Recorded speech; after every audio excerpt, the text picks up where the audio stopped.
Olá pessoal, tudo bem? Estamos iniciando mais um Observatório Cultural, um programa que analisa o comportamento humano através da cultura pop produzida. Eu sou a Deise Lima e apresento o programa juntamente com o psicólogo Daniel Furtado. Tudo bem, Daniel? Tudo bem, Lisa? Tudo jóia. Deise. Arrumar a boca aqui para falar direito. Tudo bem, Rodrigo? Tudo em paz? Vamos para mais um Observatório? Vamos lá? E a gente tem uma pessoa hoje, assim, uma participando aqui, a Noemi Bandeira, que vem lá, Mato Grosso, não é, Noemi? Sim, boa tarde. Boa tarde a todos. Boa tarde. Eu sou professora na Universidade Federal do Mato Grosso, mas atualmente faço doutorado na Unicamp, em Campinas. Então, peraí, eu vou ler um currículo extenso aqui. O programa vai ser só para ler o currículo da moça. Primeiro bloco.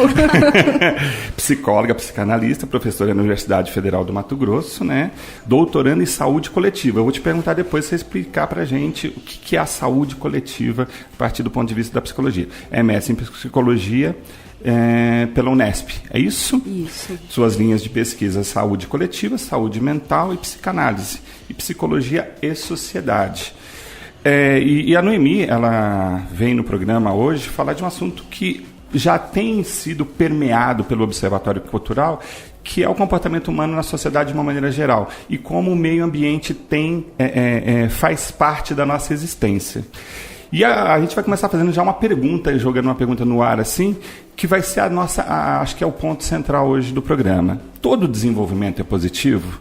Sociedade cresce. Já somos mais de 7 bilhões de habitantes. Nossas demandas são cada vez mais variadas. E o dito progresso tem seus efeitos colaterais. Violência, degradação do meio ambiente, poluição nas mais diversas formas. Aí a gente se pergunta: como equilibrar nossa existência com o meio ao qual estamos inseridos? O tema de hoje é desenvolvimento e ecologia. E aí nós ouvimos Sobradinho com Sai Guarabira, que é uma música de 1977, e ela referencia a barragem de Sobradinho. E ela foi composta, ouvindo uma entrevista do Sai Guarabira. Eles quiseram passar o ponto de vista do sertanejo na época da inundação a partir da represa. E eles se inspiraram a fazer a música baseado num dos versos que eles depois se inspiraram, que é: o sertão vai virar mar, dá no coração o medo. Né? O que vai acontecer, né? O que está acontecendo? E aí a gente abre o programa falando, né, o Noemi, dessa questão do desenvolvimento, né? É a qualquer custo? Tudo evolui sempre positivamente? O que você acha? Olha, é uma questão controversa, porque quando nós falamos em desenvolvimento e progresso, em geral as pessoas têm uma visão positiva disso. Essas palavras evocam algo positivo, né? E isso aconteceu também lá em Belo Monte, né? Quando a proposta, que é uma proposta do PAC, né? Do Programa de Aceleramento do Desenvolvimento no Brasil, e essa proposta, quando a proposta de construção de usinas, por exemplo, hidrelétricas, ela é uma proposta ligada à ideia, às palavras desenvolvimento e progresso, né? No entanto, estas construções, essas grandes construções no Brasil, elas têm sido feitas à revelia, né, de toda uma questão de impactos ambientais e sociais a um custo muito grande, de impactos ambientais, sociais e econômicos, inclusive econômicos, para as regiões onde são construídas estas hidrelétricas. Então, nessas regiões, o que a gente pode verificar em Belo Monte, por exemplo, é que essa palavra desenvolvimento e progresso que acompanhou a construção da usina, ela hoje, as pessoas lá já não entendem mais dessa maneira. Dá uma positiva. Posicionada para quem está nos ouvindo sobre, então, a hidrelétrica de Belo Monte. Explica para a gente a localização, o que está acontecendo para quem não conhece. Então, a hidrelétrica de Belo Monte, ela foi idealizada desde os anos 70, né?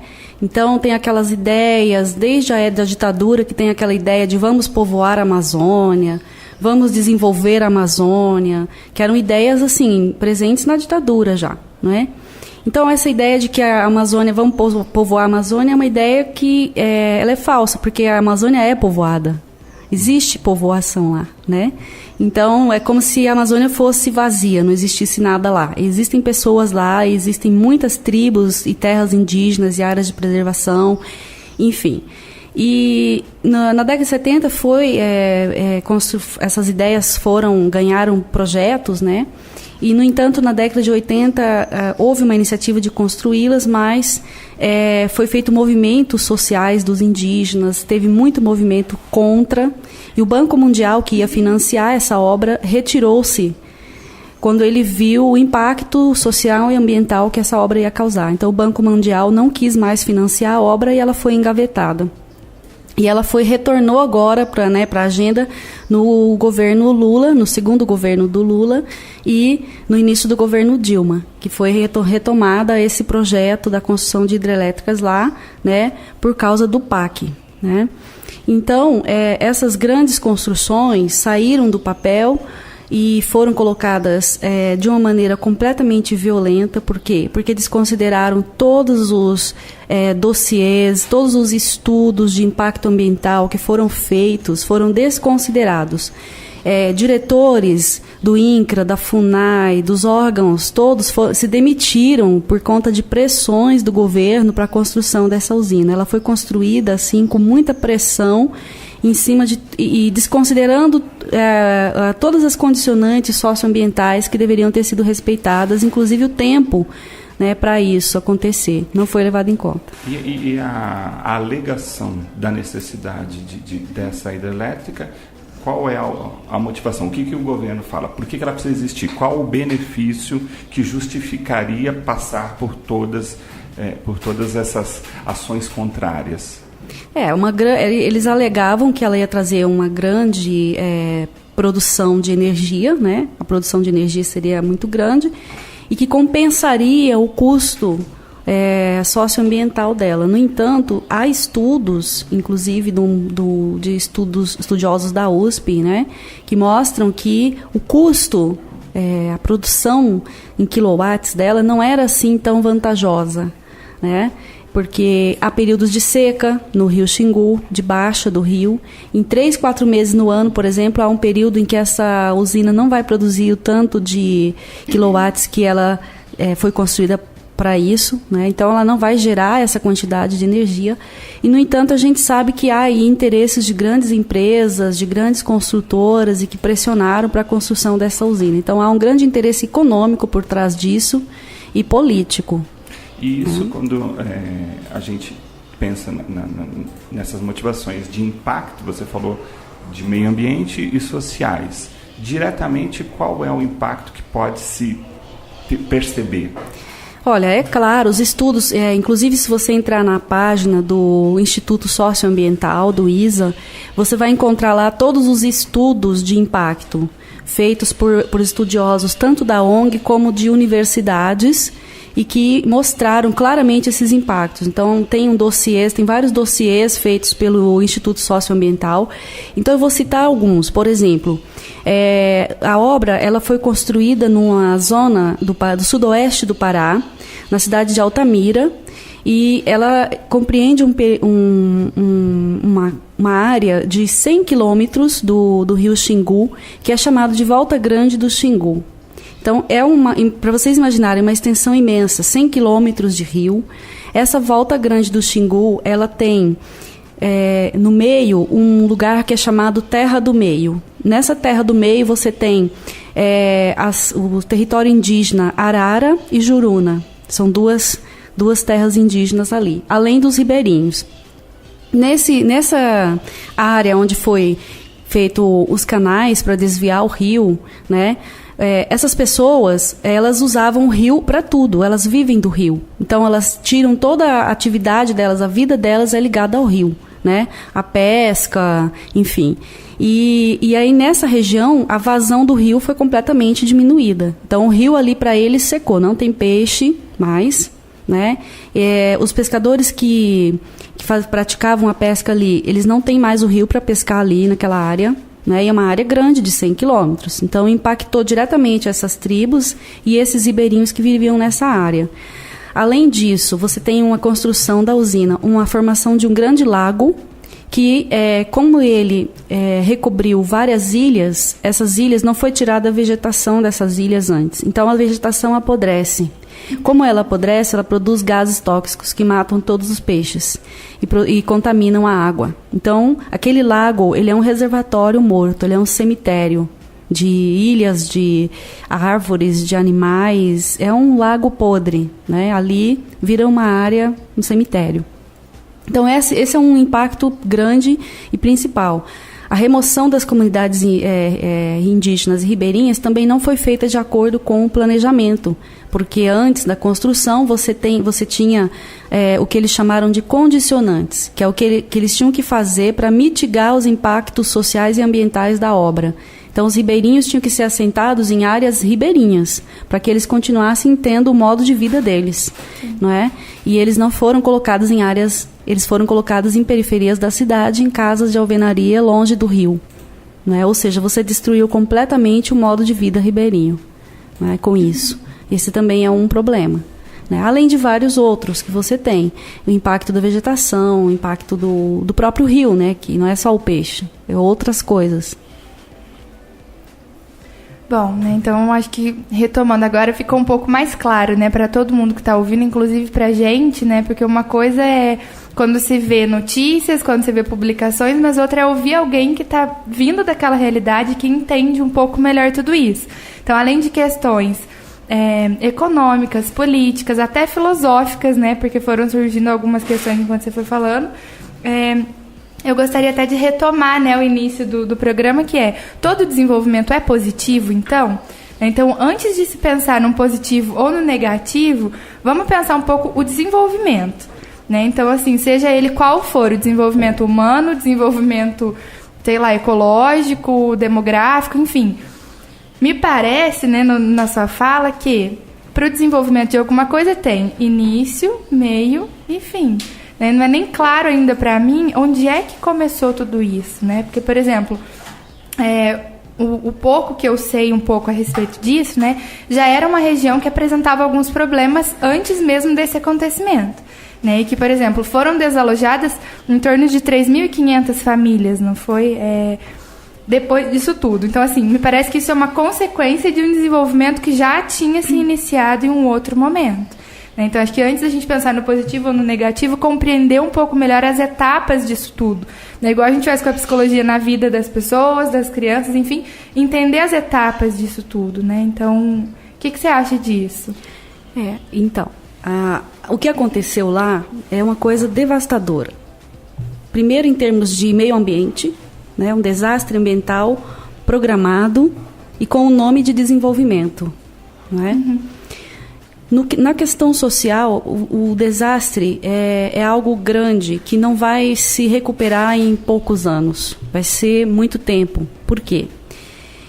Eles falam em 3.500 famílias. Foi muito mais que isso. Uhum. Né? A primeira questão é justamente que um subdimensionamento, tanto dos impactos ambientais quanto do número de famílias que precisariam ser desalojadas e impactadas. Muitas, eles diziam, essa comunidade não vai ser impactada diretamente. No entanto, por exemplo, tem um bairro em Altamira, que chama Jardim Independente, em que não foi colocado no relatório como uma área de impacto. No entanto, com esse movimento do rio, a enchente do rio agora alaga todo esse bairro. Então, esse impacto não tinha sido previsto. Não é? Então essas famílias estão lá vivendo uma situação calamitosa agora. Já era ruim, porque esse bairro já é na beira do rio, é um bairro de pessoas muito pobres. Então, o que acontece? Agora essas pessoas estão convivendo com um problema a mais, não é? E isso não foi colocado na conta na época da avaliação. Então, a avaliação da empresa para construir, a avaliação do empreendedor é muito diferente da avaliação social que a gente vai lá hoje e vê. Então, por exemplo, as famílias ribeirinhas, não foi feito um censo adequado de quantas famílias. Construíram um número menor de casas. E, além do mais, não era para ter sido colocados em casas de alvenaria na periferia da cidade. Essas pessoas não têm como viver nesses locais. Elas vivem do rio, eles são agricultores, são pessoas que vivem do extrativismo, elas vivem da floresta, elas vivem do rio e elas vivem da roça que elas plantam. Então, a alimentação delas é a base da macaxeira, do açaí, do cupuaçu, da castanha, dos peixes. Essa era a alimentação delas. E elas produziam isso, elas eram autossuficientes, ou seja, elas não eram miseráveis. E agora, quando você coloca essas pessoas a 10 quilômetros do rio, onde elas não têm acesso, elas não têm como ir para o rio, né? Elas tinham meios de transporte, para você ter uma ideia. Elas tinham um barco. E como a cidade de Altamira é todinha contornada pelo rio Xingu, elas iam de barco em todos os lugares. Se elas precisavam ir na escola, vai de barco. Por saúde, vai de barco. E agora elas não tinham meio de transporte mais. Então essas pessoas ficaram sem acesso a isso, né? E elas se tornaram miseráveis na cidade, porque elas não têm emprego, elas não têm dinheiro e elas viveriam... Então, assim, uma produção de pobreza, uma produção de miséria. Ok, Noemi. Papo bastante importante, né? E você estava falando e eu comecei a pensar em umas coisas. Desenvolvimento para quê e para quem, né?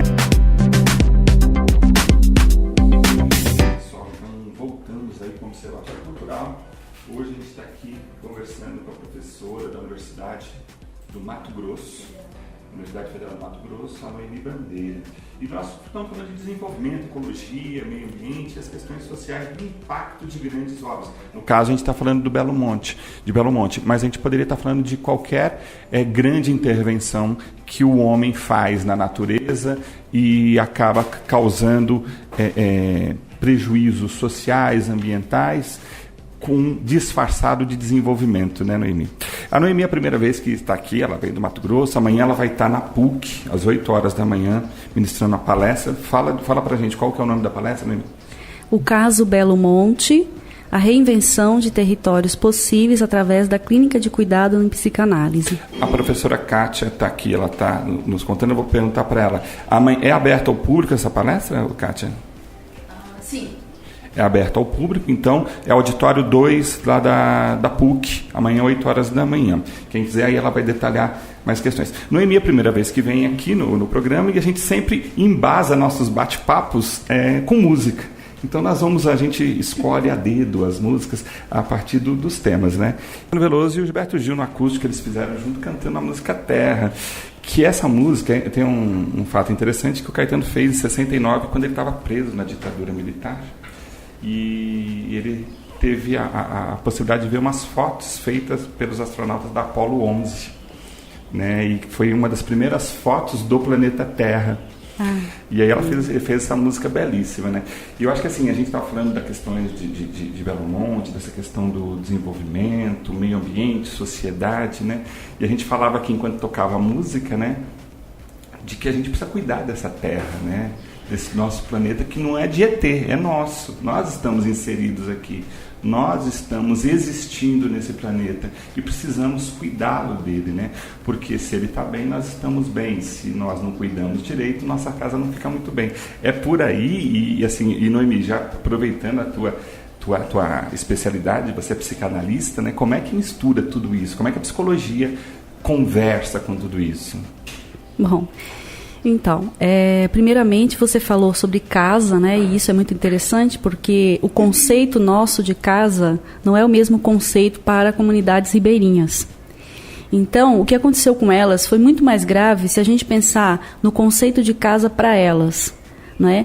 Se nós, aqui no Sudeste, por exemplo, né, a nossa casa não existe mais, a gente vai na outra rua, no outro bairro e procura outra casa e muda e tudo mais. Para eles, casa é muito mais amplo que isso.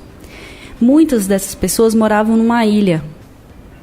Então, vocês podem fazer ideia do que é morar numa ilha, no meio da floresta amazônica, cercada pelo rio, com tudo que você precisa, não é? Nos termos que a Ilana Katz trouxe, eles tinham uma dispensa a céu aberto, não é? Eles tinham uma dispensa a céu aberto. Eles quase não usavam dinheiro lá, né? Eles vivem muito do que eles tiram da floresta, do rio, e é na base de trocas. Eles faziam muitas trocas. Eles vivem em comunidades, então não é só a família nuclear dentro de uma casa. Lá eles vivem juntos, eles têm agregados, eles moram família extensa, tudo isso. E a ilha é a casa. A ilha é a casa, o rio é a casa. E, em geral, eles tinham também um ponto de apoio na cidade. Então, foi muito difícil para os prepostos da Norte Energia, que é a empresa que construiu a usina, entender esse modo de vida deles. Não é simplesmente oferecer uma casa para eles, como uma casinha de 60 metros quadrados, que foi o que eles fizeram, e chamar aquilo de casa e ainda dizer, mas eles estão no lucro, eles saíram de uma palafita e foram morar numa casa de alvenaria. No entanto, eles não reconheciam essa casa de alvenaria como casa. A casa para eles era aquela palafita na beira do rio. Aquela era a casa, né? E eles viviam lá de um modo totalmente sustentável. Eles retiravam da floresta o que eles precisavam para a subsistência. Eles, quando precisavam de comprar alguma coisa, eles vendiam algo que eles produziam, como a macaxeira, por exemplo, o cacau e outros alimentos que eles plantavam, milho, e compravam o que eles precisavam. E eles nunca fizeram acúmulo disso, numa lógica capitalista, que é a nossa lógica, né?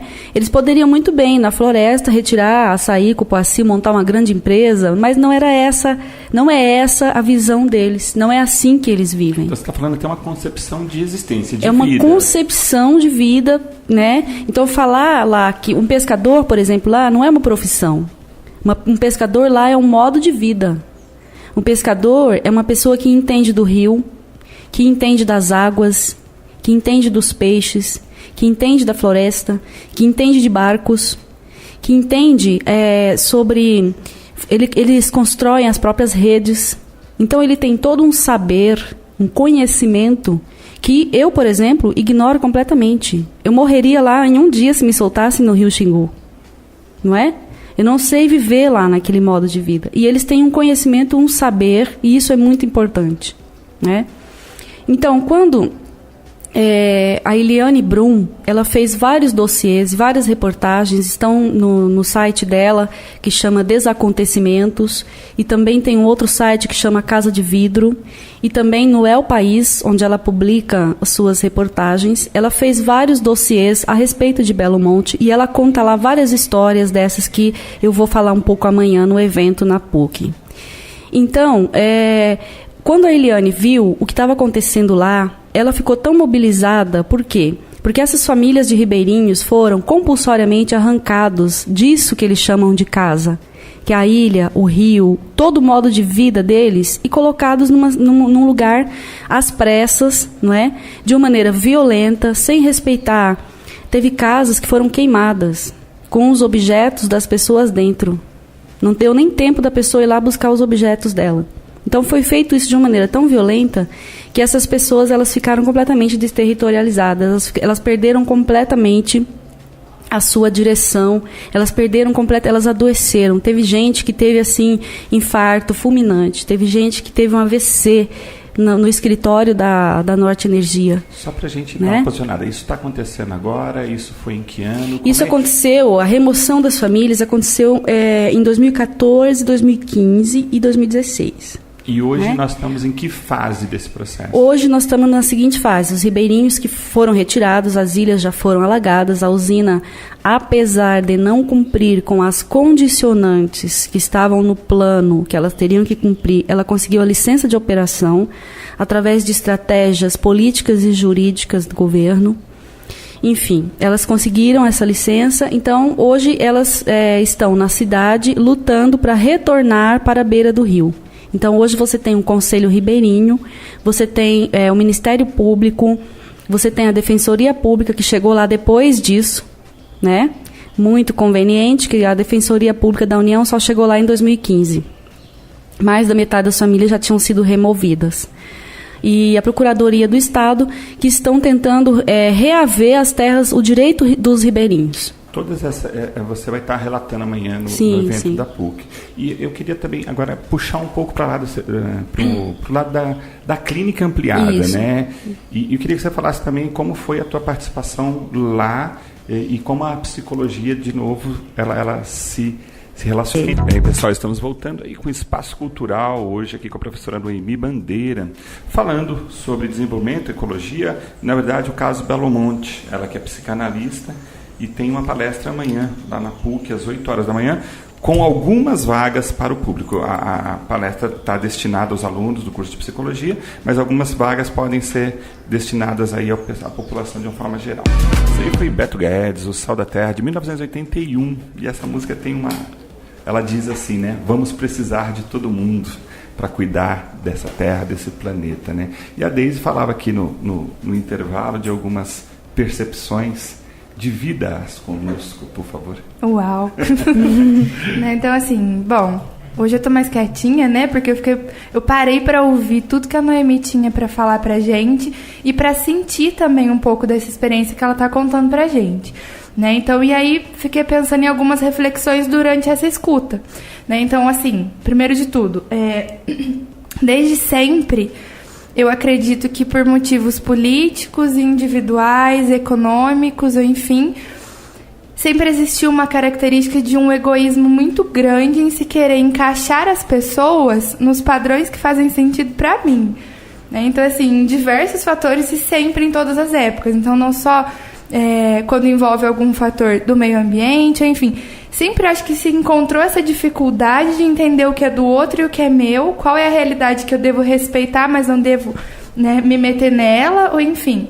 E eu fiquei pensando, durante toda a história, né, a gente tem vários exemplos, né, não somente lá em Belo Monte, mas, por exemplo, em Minas aconteceu, em Barbacena, por exemplo, né, na época da reforma psiquiátrica, o Holocausto Brasileiro, no qual morreram milhares de pessoas com uma tentativa que, ao meu ver, tem um parâmetro em comum, de que era de se encaixar as pessoas numa realidade de quem estava no comando, né? Então, acho que eu gostaria de levar um pouco a discussão para esse rumo, né? Então, em Minas também aconteceu o episódio de Mariana, enfim, sempre com alguns interesses, mas com um fundo de um egoísmo. Eu vou bancar a palavra egoísmo mesmo, para se tentar encaixar a realidade das outras pessoas em uma que não é dela, né? Então, isso vem nos exemplos dos ribeirinhos que você foi comentando, enfim. Então, isso ficou me incomodando, né? Quando foi falando, quando você foi comentando com a gente isso, e eu fiquei pensando, né? Como é que a gente pode, não só com a psicologia, mas enfim, mas com todas as áreas, de alguma forma, pensar nisso para o nosso desenvolvimento, né? Para que a gente consiga crescer também de alguma maneira com isso. E muito mais além, né? Como é que a psicologia, né? O que você sentiu quando você chegou, viu toda essa situação, se deparou com essa realidade? Então, da onde veio assim um disparo, não sei, intuição?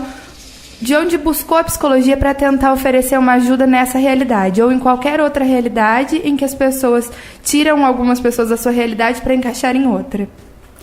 Bom, então, assim, primeiramente, há grandes interesses aí, né, econômicos, conglomerados de empresas e políticos, enfim, que não levam em conta o desenvolvimento sustentável, um desenvolvimento que seja aquele que também promova o desenvolvimento das comunidades que habitam a floresta. Os povos da floresta são completamente desconsiderados, né?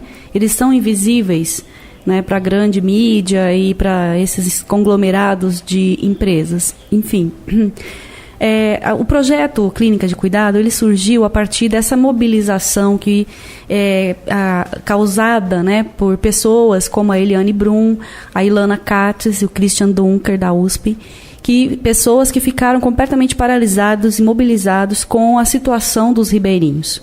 Principalmente porque há outras ONGs lá trabalhando na questão dos direitos. Mas você não tinha lá nenhum trabalho em termos de saúde mental. E as pessoas começaram a relatar que aumentou muito o número de quadros sintomáticos que eram descritos como doenças corporais, mas que essas pessoas, esses ribeirinhos, eles adoeceram mesmo, concretamente, não é? E então, e não havia ninguém cuidando dessas pessoas, né? A gente sabe a dificuldade da saúde pública, da saúde coletiva, de atingir, até mesmo, porque a cidade de Altamira, ela foi muito impactada, dobrou a população. De 2011 até 2015, ela dobrou a população. Então, por conta das pessoas que foram para a construção mesmo da usina. Então, aumentou de 80 mil, ela foi para 150 mil. Imagina isso numa cidade em 4 anos. Né? Os serviços de saúde, educação, saneamento básico, tudo, ele não tem estrutura para isso. Não tem estrutura para cobrir, né? Enfim, com tudo isso e mais outras coisas que não dá para falar tudo aqui, essas pessoas ficaram muito mobilizadas e começaram a construir um projeto de atendimento, de atenção a essas pessoas. No início, a gente não sabia como, não sabia o que a gente ia fazer lá e como seria esse encontro com essas pessoas. Porque é isso que você está dizendo, nós somos de uma cultura diferente e a gente tinha muito medo de chegar lá numa posição assim de colonizador. Né? Mais uma vez. E de fazer mais uma violência. Então, a gente teve muito cuidado com isso. A gente fez um curso... Né, foi feito um curso que tem na USP e tem na página do YouTube, quem tiver interesse está lá, Psicanálise em Situação de Vulnerabilidade Social. Tem todas as aulas do curso, estão lá disponíveis. Nós fizemos um curso preparatório para a gente poder fazer essa imersão nessa outra cultura, com esse outro que é muito diferente e sem fazer isso de uma maneira colonizadora, né? Então, nós também tínhamos muitas dúvidas com relação ao que a psicanálise, o que a psicologia pode fazer lá diante disso. Porque as necessidades deles eram muitas, não é? E por que a psicologia e por que a psicanálise? Porque nós começamos a ouvir, e teve um projeto piloto, a Ilana Katz e mais 2 psicólogos, junto com a Eliane Brum, foram lá 2 vezes antes para fazer um teste do dispositivo clínico. E elas ouviram essas pessoas. E o que elas perceberam? Que quando alguém se propunha a sentar com o Ribeirinho e ouvir a sua história, isso produzia movimento. Então, as pessoas que, segundo a líder do Xingu Vivo para Sempre, que é uma ONG lá, então tem a Antônia Mello, que é a líder desse movimento, ela disse assim, ela que deu o nome, né? A gente não podia chamar essas pessoas por diagnósticos psiquiátricos, né? Não era isso que a gente queria. A gente queria que elas dissessem do sofrimento delas. E elas nomeassem esse sofrimento.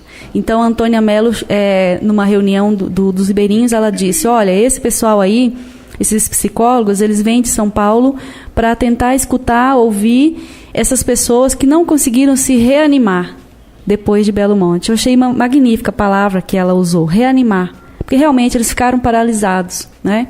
Então, essas pessoas, à medida em que elas começaram a ser escutadas e começaram a poder narrar tudo o que aconteceu com elas, né? A violência, a violação de direitos, as perdas, né? Os lutos que elas tiveram que fazer, isso começou a produzir movimento. Isso começou a modificar. Então, a gente fez, foi feito um curso, foi feita uma formação rigorosa com esses clínicos, que são psicólogos e psicanalistas. Também tinha uma psiquiatra, que também se voluntariou. Nós fomos voluntários, foi feito um crowdfunding, né? No site Catarse, também vocês encontram informação lá. No site Catarse tem vídeo, tem toda a história lá da formação. Foi financiado pelas pessoas, porque como essa violação de direitos aconteceu também pelo governo, a gente não quis pedir dinheiro do governo. E também não era legal a gente pedir dinheiro das empresas, porque foi governo e empresas que fizeram isso com eles. Então, a gente fez um projeto que foi financiado pelas pessoas e fomos até lá. Nós éramos em 11 clínicos, 11 psicólogos, psicanalistas e psiquiatra, e nos dividimos no território. Tinha mais 2 psicólogos que ficaram organizando toda a parte, né, da agenda, enfim. E a gente chegou a essa realidade para escutar, né, numa posição assim de muita humildade, porque nós não conhecemos a realidade deles, e a gente queria que eles trouxessem não só a narrativa daquilo que foi perdido, para reconstituir uma história, para que essa história pudesse ser transmitida, para que essa história vire um memorial, né? Vai ser produzido um documento, já foi produzido um documentário, tem um documentário no YouTube que é Eu Mais uma jornada de saúde mental na Amazônia. Esse documentário vocês podem acessar e ver como foi a construção da clínica de cuidado, né? E também vai ter um documento que a gente vai produzir, porque a nossa intenção era 2.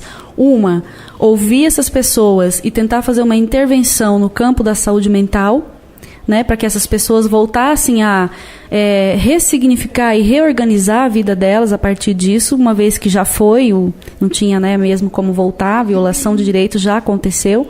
E o segundo é produzir um memorial, é produzir um documento para denunciar essa situação, para que as pessoas falem sobre isso, para que as pessoas não esqueçam, que essas histórias não serão esquecidas, não serão enterradas, não serão levadas com as águas do rio. Bom, chocada, mais uma vez estou. Né? Então, assim, quando eu vou associando, né, mais uma vez, a sua fala com tudo que a gente trabalha até aqui na nossa realidade, eu volto mais uma vez num conceito que eu gosto muito, que quem me conhece sempre vai me ouvir falando disso, que é da escuta clínica. Né? Que quando você possibilita que uma pessoa fala de uma maneira que você realmente está escutando ela, com o olho no olho, a partir daí ela se sente cuidada, ela se cuida e ela começa a tentar ressignificar a vida dela, mesmo que ela esteja no zero. Mas isso é possível a partir da escuta. Né? Então, quando se pensa isso, independente da realidade, independente da pessoa que...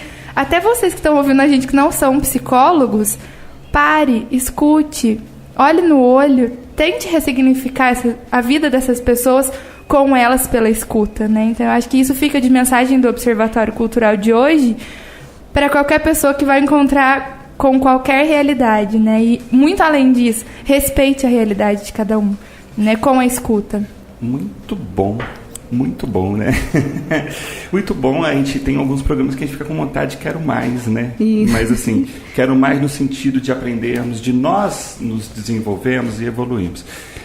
Tivemos o prazer, então, Noemi, de receber você aqui, trazer a história de Belo Monte, o que está acontecendo e como as áreas, como a área da psicologia e a psicanálise pode, de alguma forma, estar interferindo, fazendo uma intervenção de fato, né?